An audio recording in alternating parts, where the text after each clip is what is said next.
Less than 24 hours ago from shooting this video, Kate Middleton announced that she was beginning treatment for an unexpected cancer diagnosis. The surgery was successful. However, tests after the operation found cancer had been present.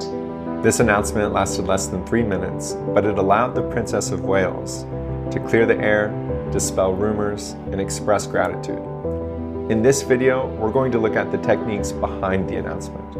We're going to see how she chose to lower her shield, or how she chose to establish boundaries, or what she asked for from the audience moving forward. As I've said to them, I am well.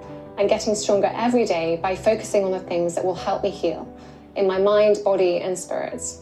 This announcement was one of the best I've seen, yet also one of the most challenging I've seen. Let's hop into it. As we get started, let me quickly say, if you want to watch the entire announcement in full, I'll put the link in the description below. It's 2 minutes and 14 seconds long. I'll be starting at the very first second, going to the very last second, and we're going to go through it chunk by chunk. My goal is for us to better understand the communication here so that we not only listen, but we also learn from this. Okay, let's get started. I wanted to take this opportunity to say thank you personally for all the wonderful messages of support and for your understanding whilst I've been recovering from surgery. It has been an incredibly tough couple of months for our entire family, but I've had a fantastic medical team who have taken great care of me, for which I'm so grateful. I want to stop here to talk about the rhetorical situation. So what is the task at hand? And for starters, it is one of the most challenging communication situations that as human species we deal with. Disclosing a cancer diagnosis, there's no perfect way to do it, and oftentimes many people choose not to do it. Reason being, it's traumatizing to get diagnosed with cancer. It's almost re-traumatizing to have to articulate and wrap words around that to tell those around you. The second thing is looking at the rhetorical environment, the setting here. She is sitting in a very serene, therapeutic place. It's a park bench. Behind her, there's like yellow tulips. It's hard to see because they're not in focus. Yellow flowers in a field. You can't hear it now because the audio is coming from the laptop into the lapel mic. But there's actually chirping birds. You can hear nature. And I found that pretty interesting because this is a emotionally tough topic, yet the setting is serene. It's peaceful. And it helps us navigate this hard conversation. Imagine sitting on a park bench. We associate that with having a talk, right? Or having a moment to yourself. The first 20 seconds, if you caught it, was her talking about everybody else. She starts by expressing gratitude.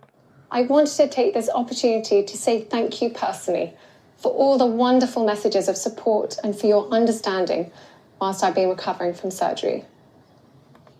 So thank you for all of your support. So talking to the viewers, despite she's been the one recovering from surgery. It has been an incredibly tough couple of months for our entire family, but I've had a fantastic medical team who have taken great care of me, for which I'm so grateful. And then it's been tough for my family, but I've had a fantastic medical team. So she starts this by, instead of going with herself, she starts by going with everyone else.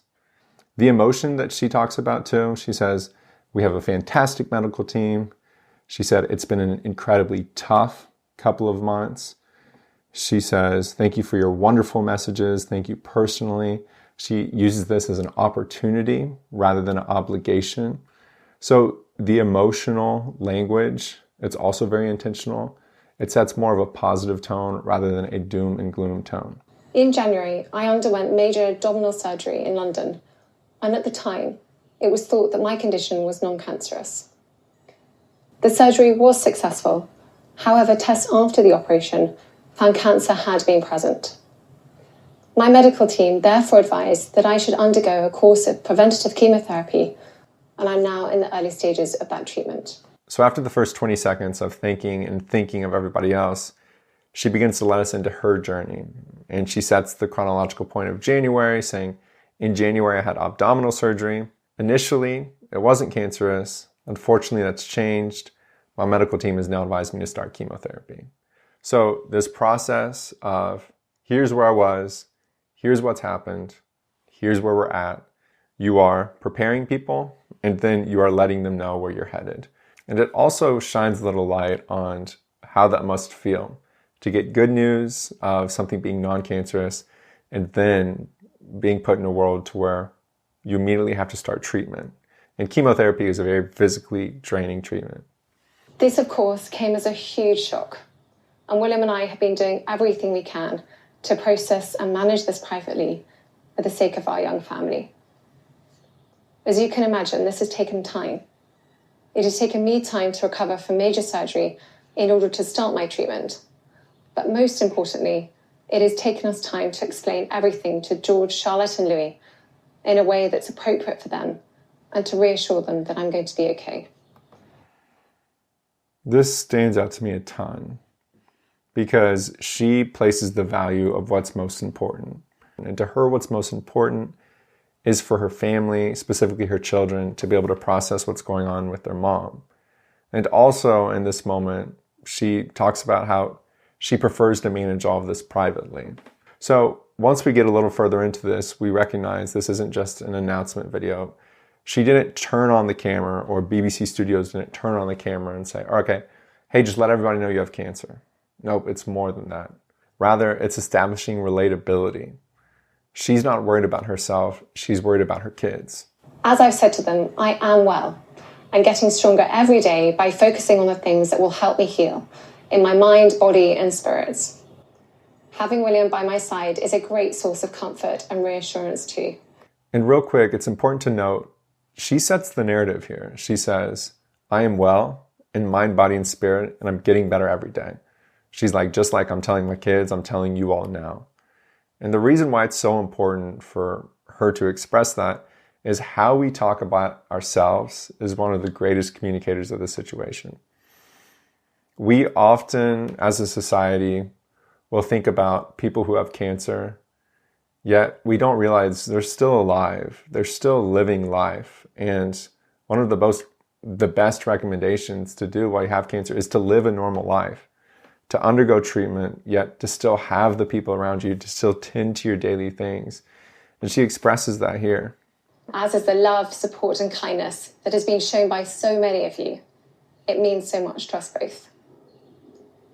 We hope that you'll understand that as a family, we now need some time, space, and privacy while I complete my treatment. My work has always brought me a deep sense of joy, and I look forward to being back when I'm able.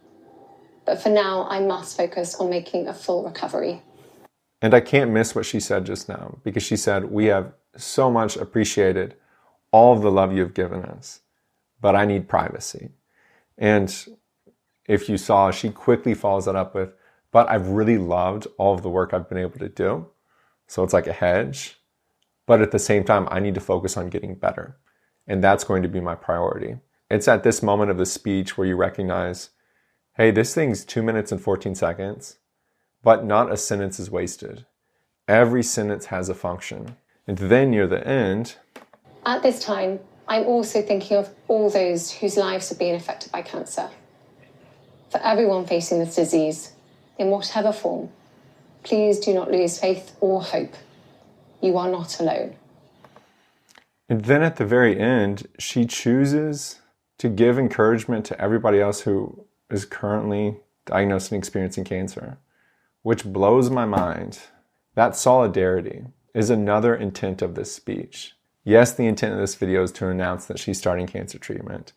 And yes, the intent is to express gratitude. And the intent is to let people know she needs a little more privacy and to let people know that though she's enjoyed her work, she's taking a step back to focus on recovery. But it's also very clear that she wants to think about others, specifically those who are in the same experience as her. She wants to encourage them, you are not alone. Pain is one of the best connectors. We as humans connect through pain. And this is her inviting everyone who's experienced this into her journey, which I thought was one of the most beautiful ways to end this announcement, specifically when you start with expressing gratitude and thinking of others, and then you end by encouraging those who are also experiencing a really hard time. It's a beautiful circle. So overall, this announcement was a masterclass. It was graceful from the setting, her pacing, the way she navigated the subject, and all that came with it. Though the content's challenging, the delivery and the tone was incredible. And I'd love to know what you think. Comment below what I missed. Comment below if you think I reached too far on something. I think we can not only listen to things like this, but we can learn from it. I'd love for you to subscribe to the channel. It's all about learning how to better connect with those around us and how to become better communicators. I have a Patreon community where I put a whole bunch of stuff in. It's free to join. Go check that out.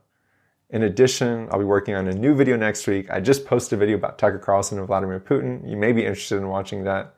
But without further ado, I'll see you next time.